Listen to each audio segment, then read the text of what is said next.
Fala pessoal, estamos ao vivo para mais um podcast aqui no canal da DBOCM. De todas as semanas está trazendo informações tanto para quem está iniciando, tanto para quem está no nível intermediário, tanto para quem está no nível avançado, sobre tudo que envolve o banco de dados Oracle, temas de certificação, temas de projetos. Estou aqui com o JP na área mais uma vez. Tudo bom, JP? Tudo bom, Guilherme? Com você? Show de bola, meu irmão. Vamos lá. E hoje o tema é falar sobre NetCA, né, cara? Acho que existe uma grande confusão quando envolve essa parte de grid ou não. E realmente eu queria trazer esse tema até para a gente responder uma dúvida aqui do Alisson, cara, que eu acho que vai ser bem pertinente. E para a gente começar, eu acho que é interessante a gente falar um pouquinho sobre instalações com grid e sem grid, o que seria isso, para depois a gente começar a falar dos elementos aí de network, né, cara? Vamos começar então falando o que é o grid infraestrutura, né? O grid infraestrutura ele é composto essencialmente pelo ASM, que é o Automatic Storage Management, o cluster, né, o CRS. Então, basicamente, com isso aí você consegue utilizar ele basicamente, para você ter uma instância standalone com ASM, né, que é um tipo de armazenamento do banco de dados, diferentemente do file system, onde que a gerência dos arquivos de banco de dados é feita por parte do Oracle e não pelo sistema operacional. A parte de cluster se você realmente houver, né, mais de um nó para ser gerenciado ali, né, então você tem a parte do cluster. E junto com isso daí, como tem questões voltadas para cluster, a gente tem a figura do Oracle Net Service rodando dentro do home do grid de estrutura, né? Então, o que pode ocorrer essa confusão, né, porque quando a gente fala dos homes, né, tanto do database quanto do grid, eles podem ser separados, eles podem ser totalmente independentes, né? Então, você pode ter isso dentro da sua máquina lá, do seu servidor, e você ter dois homes separados, um para o grid e um para o database, né? Software do Oracle Database.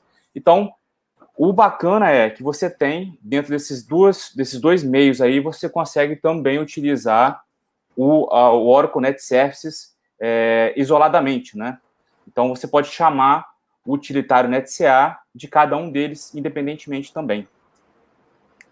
Então, basicamente, essa é a introdução básica, né, para a gente pensar na figura do software do grid, no software do Oracle Database, né? São realmente homes separados, tá? Não é uma boa prática você incluir isso dentro de um home só, tá? Porque você vai ter conflito de binários, né? Porque você tem ali os binários parecidos, né? Às vezes que fazem a mesma coisa, como é o caso do NetCA, rodando dentro do mesmo Oracle Home. Então, não é uma boa prática, né? A boa prática é realmente você isolar esses homes e setar esses homes aí de acordo com a instalação que você quer utilizar de fato, né?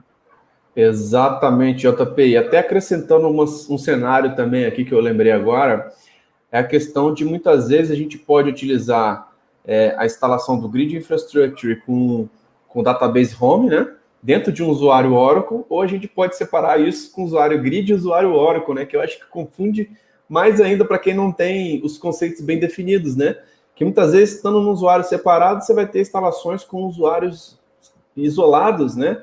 E muitas vezes o cara não sabe se ele entra com o usuário Grid, entra com o usuário Oracle, aí começa a confusão, né, cara? Exatamente, Guilherme. Quando foi introduzido o Grid lá na versão 11.2, 11 Release 2, né, do Oracle, eles afirmaram, né, que é uma boa parte você utilizar usuários de sistema operacional diferentes, né? No caso do Grid, você utilizar o usuário Grid, ou pode ser qualquer outro nome que você queira dar, né, que simbolize, represente ali a instalação do Grid de estrutura. E o Oracle é o tradicional, que a gente vem utilizando já há muito tempo, né? Então, eles quiseram fazer isso exatamente para você separar por roles, né? Deixar, por exemplo, a parte do grid lá, que envolve LUNs de storage, parte de cluster, parte de rede, e deixar por conta, de repente, do administrador de redes, né? Ou até mesmo o administrador do servidor. E deixar somente o Oracle para o administrador de banco de dados, né? Então, se quiser possibilitar essa separação, ela é interessante, né? Então, pode causar realmente essa confusão, né? E é comum, porque, na verdade, assim, a gente tem até 3 usuários, no mínimo, né? Nessa instalação, se a gente contabilizar com root. Então, muitos serviços, quem não conhecer realmente, não souber como está instalado ali, pode até tentar subir algum serviço ou outro como root, né? Lembrando que o Grid também sobe alguns serviços. A parte do cluster lá, por exemplo, ele sobe com o root, né? Então, é uma utilização ali de diversos usuários, né? E realmente pode causar essa confusão, né? É uma boa prática, mas se você instalar o Oracle Database e o Grid Infraestrutura com o usuário Oracle, por exemplo, não tem qualquer problema. A gente pensa que quem administra vai ser mesmo um cara só, né? Uma pessoa só, ou uma equipe só, então geralmente vai instalar de boa também, sem qualquer restrição. Exatamente, JP. E a gente consegue enxergar claramente o porquê que isso é uma boa prática, né, cara? Separar os usuários, separar os papéis aí, de muitas vezes quem administra só um home específico, a gente sabe que também pode existir a possibilidade de você ter vários homes, né? Vários usuários, e de não ter só um home, você pode ter um home 11, 12, 18, 19, e separar também isso em usuários diferentes. E muitas vezes fornecer acessos diferenciados para cada nível de acesso, né? E quando a gente está falando da camada do grid, a gente fala realmente do cluster, né? Onde muitas vezes você pode disponibilizar a parte de disco, né? Então é uma área realmente muito mais privilegiada que pode impactar todo mundo que acessa aquele disco do ASM, etc. Então a gente consegue ver claramente realmente a boa prática, a recomendação da Oracle, mas muitas pessoas ainda preferem ter a questão do usuário Oracle, né? E eu passei muitos anos fazendo implementação de Exadata dentro da Oracle durante 6 anos, e isso era uma coisa que muitos clientes perguntavam, falavam assim, mas pô, eu quero utilizar o usuário Oracle. E, cara, também é suportado, tá? Então você pode fazer das duas maneiras, mas claro, seguindo as recomendações da Oracle, sempre que possível separa o grid e o Oracle de usuários diferentes para que você realmente consiga isolar essas camadas e entender realmente o que deve ser acessado ou não, né, cara? Mas aí realmente muitas pessoas não têm os conceitos do que pode ser feito, do que não deve ser feito, o que faz com cada usuário, né? E legal a gente poder trazer esse tema, que eu acho que é bem válido, até para que as pessoas entendam, né? O porquê dessas coisas, né? E vamos lá, cara. A dúvida do Alisson, JP, ele está falando basicamente a nível do NetCA, né? Que é o Network Configuration Assistant, né? Que é um cara, basicamente, que você pode fazer diversas configurações quando se fala de rede, até mesmo criar um listener novo, né? E ele fala que o NetCA pode ser usado para um banco sem grid, correto? Então, sim, a gente pode ter uma instalação simples lá, que não tem a camada de grid, que não tem a SM, e utilizar o NetCA de lá. E para os bancos com grid, você pode utilizar o NetCA, cara? Exatamente, você pode utilizar o NetCA. O bacana você tem vários cenários aí dentro desse cenário maior que você falou, né? A gente tem, por exemplo, quando a gente vai fazer a instalação sem trabalhar com grid ainda, né? Pura, de software Oracle Database. O ideal realmente é você criar antes, utilizar o NetCA para criar o listener, né? Porque quando você for chamar a instalação do DBCA para criar o database, ele já reconhece o listener lá e já registra aquele database no listener. Já estão pronto para receber conexões assim que imediatamente após o database ser criado, né? Então você já tem uma vantagem enorme já ali, né? Se você fizer depois, você pode ter que utilizar algum mecanismo para poder registrar o database no listener, né? Então, da mesma forma, quando a gente vai fazer a instalação do Grid Infraestrutura, a gente também tem essa instalação vindo primeiro, né? E, naturalmente, você faz o benefício ali de, quando criar database depois com o software Oracle, o listener já aparece para ele lá também e você já acaba registrando também. Então, é para ver realmente como o NetCA ele vai funcionar nas duas vertentes, nas duas instalações, né? Então, tem o grid instalado ali e posso criar um database depois? Posso, ele vai utilizar aquele grid sem qualquer problema. Ah, não quero utilizar aquele grid, eu quero separar para não quero utilizar aquele listener do grid, quero usar um listener do outro database, sem qualquer problema. Você roda o NetCA, cria um listener novo lá, uma outra porta, evidentemente, que não vai deixar eu utilizar a mesma porta, aí já é uma questão de sistema operacional, né? Então, cria com uma nova porta e segue a vida utilizando aquele database, passa a utilizar aquele listener do Oracle Home ao invés do database, ao invés do grid, né? Então, você tem esses cenários aí, e realmente, assim, depende do que você vai utilizar no dia a dia, né? Mas, assim, quando a gente pensa que está instalado o grid, a gente pensa que você vai utilizar o listener que está criado lá, né? Então, realmente, se houver essa mescla de produtos aí, eu acho interessante utilizar da forma que está mesmo, né? Exato, JP. Muito bom, cara, a gente poder realmente trazer a nossa experiência prática aí sobre esse tema, que eu acho que realmente gera, para quem não tem um certo costume, gera uma confusão do que é boa prática, o que dá para fazer, o que não dá. E, cara, mais uma dúvida do Alisson. Ele comentou aqui sobre listener e o seed listener, que ele não entendeu a relação entre eles, para que serve cada um.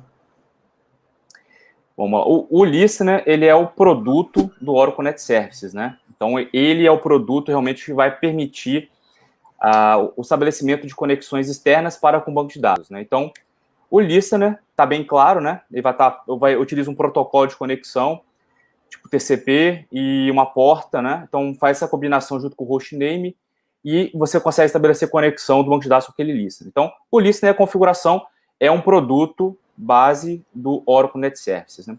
O seed list listener, ele é uma opção que existe dentro do listener. Na verdade, esse cara você só vai utilizar se você estiver utilizando serviços externos de conexão. Por exemplo, um duplicate, criação de um data guard, utilizar uma migração, por exemplo, que você está levando via RMAN, né? Você já criou o listener lá e está levando via RMAN um database, ou seja, você não está utilizando DBCA para criar o database, né? Então, você precisa registrar estaticamente aquele serviço de banco de dados no listener. Então, você utiliza esse recurso do seed list listener, né? Você vai adicionando entradas ali, onde você informa o nome global do database, o seed e o Oracle Home a qual ele pertence. Lembrando que você pode ter mais de um Oracle Home para database, né? Então, por isso, essas configurações são mínimas dentro da string, da definição, né, do seed list listener, né?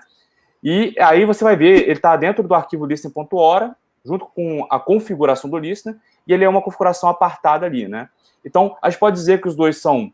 existe a dependência do seed list listener com o listener, tá? Mas o seed list listener, ele é uma parte da configuração do listener para realmente você configurar esses serviços de registro externo, né? De forma estática, né?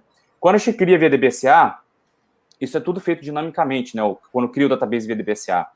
Ele vai lá, quando você vai marcar caixinha lá, onde você vai utilizar aquele listener, e ele passa a utilizar, e quando o database está pronto, ele está pronto para utilizar o listener. Então, ele forma dinâmica, que é chamado, né?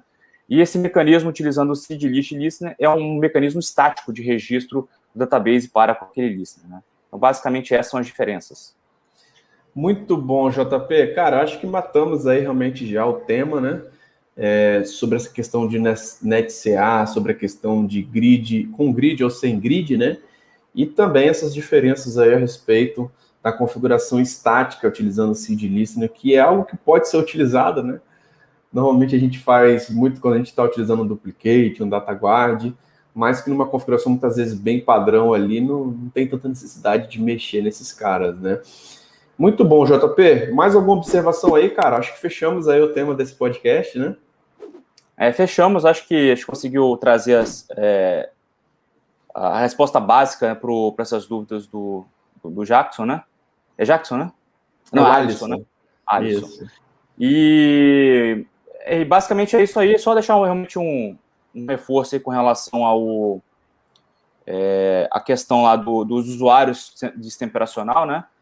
Que você já falou que é uma boa prática e suportado você utilizar o usuário Oracle, e realmente é um facilitador, né? Que a gente pode encontrar, às vezes, aplicação de patch, né? Ou até um upgrade, etc.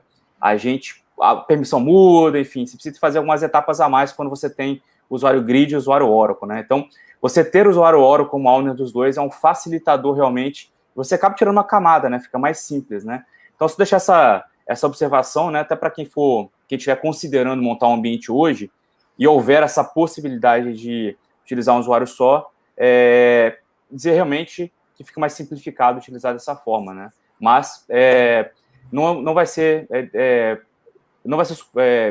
como se fala para a questão do suporte da Oracle. A Oracle não vai deixar de te atender se tiver somente um usuário, né? Isso aí fica tranquilo, isso aí é totalmente suportado, beleza?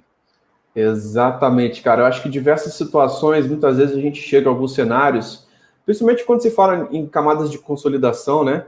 Que você ganha em performance, você ganha em administração e às vezes perde em isolamento, né?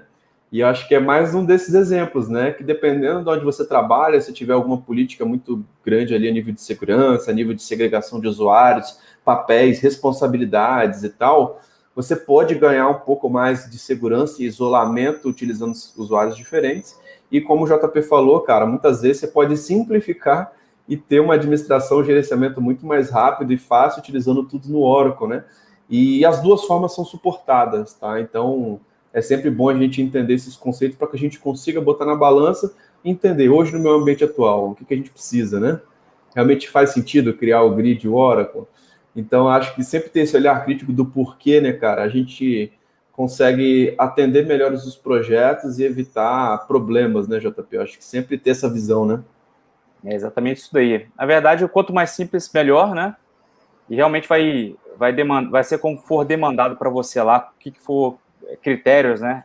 Requerimentos do ambiente, né?